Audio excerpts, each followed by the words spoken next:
Hej, jeg hedder Annette Flamang, og jeg lever af at hjælpe andre mennesker til at få det liv, de allerhelst vil have.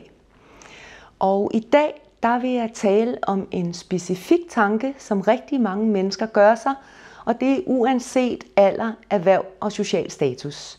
Og det er tanken, hvad tænker andre? I en af mine tidligere videoer, der har jeg fortalt lidt om, hvordan tanker, følelser, kropslige reaktioner og handlinger påvirker hinanden i en gensidig vekselvirkning. Og hvis vi nu tager denne her tanke, hvad tænker andre, så ved vi jo ikke, hvad andre tænker. Så det vil automatisk skabe en følelse af usikkerhed, medmindre vi tror, at andre folk tænker, at vi er fuldstændig fantastiske. Hvis vi ikke tænker, at andre folk tror, at vi er fuldstændig fantastiske, så vil det skabe en følelse af usikkerhed. Vi vil måske opleve, at vi får en lukket kropsholdning. Måske vil vi opleve, at vi får en knude i brystet eller i maven. Måske vil vi opleve, at vi har svært ved at falde i søvn om aftenen, fordi vi ligger og tænker på, hvad andre folk tænker om os. I forhold til den handling, vi så gør, der kan det være lidt forskelligt, alt efter hvad det er for et område, vi er inde over, når vi tænker på, hvad andre mennesker tænker. Hvis det nu handler om, at du har lyst til at stå ved dig selv, være den du er, fortælle hvad du tænker, fortælle hvad du føler, men så pludselig kommer til at tænke over, jamen hvad tænker andre mennesker om mig? Så bliver du usikker og får de her forskellige kropslige reaktioner. Og så kan det godt være, at du lader være med at fortælle noget om dig selv, at du holder tingene inde i dig selv. Hvis det nu for eksempel er præstationsmæssigt, det kan være i forhold til dit arbejde, at du er blevet bedt om at fremlægge en projektevaluering for eksempel, så hvis du begynder at tænke over, hvad andre folk tænker, så sker der igen alle de her ting, og i handlingen, der gør du en af to ting.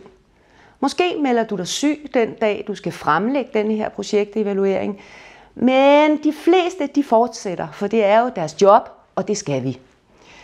Men så er det rigtig vigtigt at være opmærksom på, at hvis vi skal præstere noget, så gør vi det bedst, når vi har 100% fokus på det, vi laver. Og det kan vi ikke have, hvis vi samtidig bruger en masse tid på at tænke over, hvad andre folk tænker. Så det, der er rigtig vigtigt, det er at være opmærksom på, at hvis vi skal give noget af os selv, men stopper med at gøre det, så alt det, vi tænker og alt det, vi føler, det putter vi ind i os selv. Og for hver gang vi føler noget nyt, for hver gang vi tænker noget nyt, så kommer det også ind i os, så vi samler til bunke. Det vil sige, at langsomt, så bliver vi fyldt op indeni.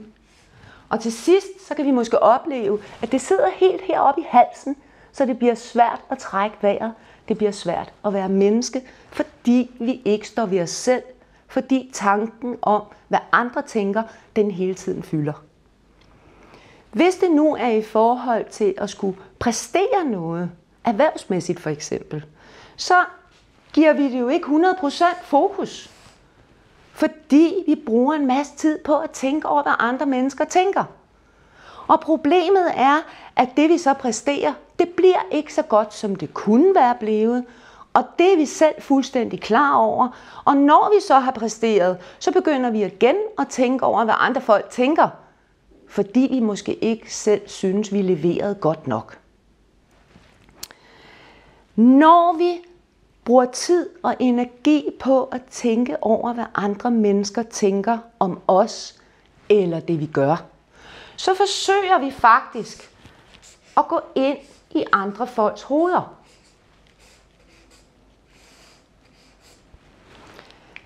Men det der med at gå ind i andre folks hoveder, det er spild af energi. Hvis du kunne gå ind i andre folks hoveder, så tror jeg ikke, du sad og kiggede på denne her videofilm nu. Hvis jeg kunne gå ind i andre folks hoveder, så stod jeg helt sikkert ikke og lavede denne her film en novemberdag i Danmark. Det kan godt være, at jeg lavede filmen, men så sad jeg på en sydhavsø og lavede min film.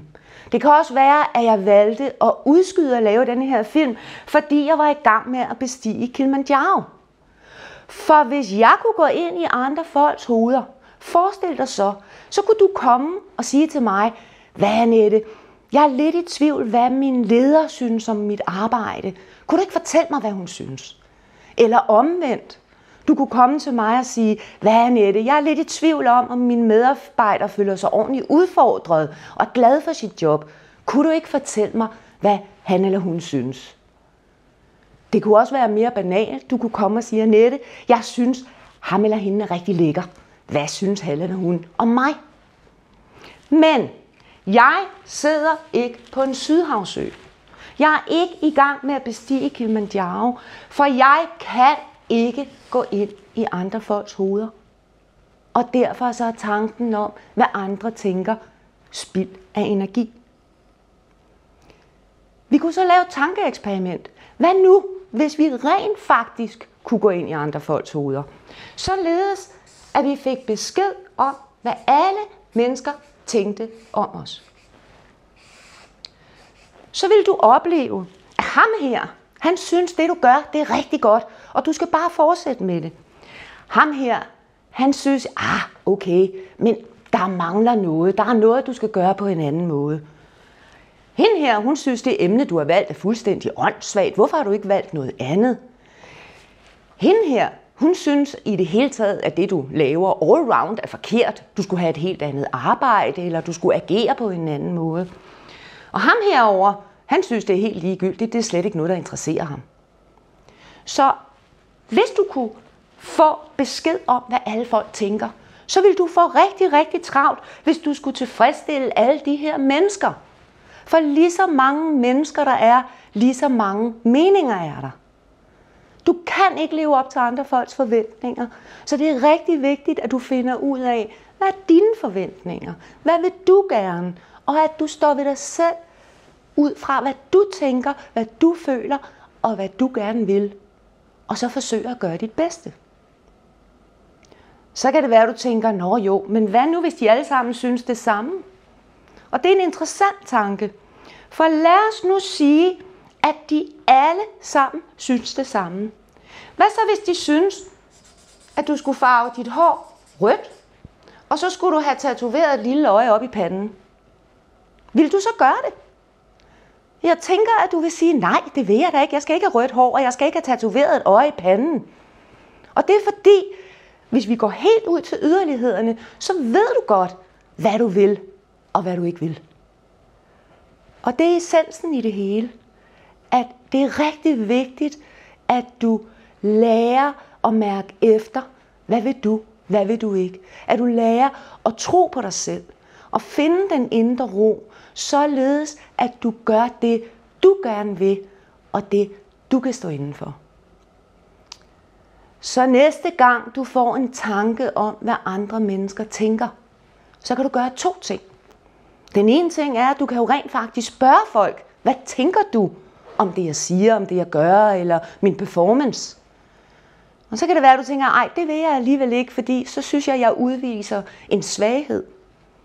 Og der tager du fejl. De fleste mennesker, som tør sige, hvad de tænker og hvad de føler, og beder om sparring, de bliver opfattet som stærke, fordi de tør være sig selv. Og derudover så vil du måske opleve, at folk opfatter dig som meget ærlig og som tillidsfuld. Og måske vil du få en god sparringspartner eller en god ven. Så kan det være, at du siger, det her har jeg ikke lyst til at tale med den person om. Vi er ikke tæt nok på hinanden. Fair nok, så har du valgt det fra. Så er der en mulighed tilbage, og det er, at når du kommer til at tænke over, hvad andre mennesker tænker om dig, så tager du den tanke og lægger ned i en kasse og putter låg på og låser med en stor, fed hængelås. Fordi det gør dig ikke noget godt. Enten samler du til bunke og kan ikke trække vejret, eller også så kommer du til at performe dårligere, fordi en masse af dit fokus ligger på, hvad andre mennesker tænker. Så husk at være bevidst om denne her tanke, hvad andre mennesker tænker, og så øv dig i at blive den bedste udgave af dig selv, hvor du tør være dig, og du kan lægge dit fokus 100% der, hvor det skal være.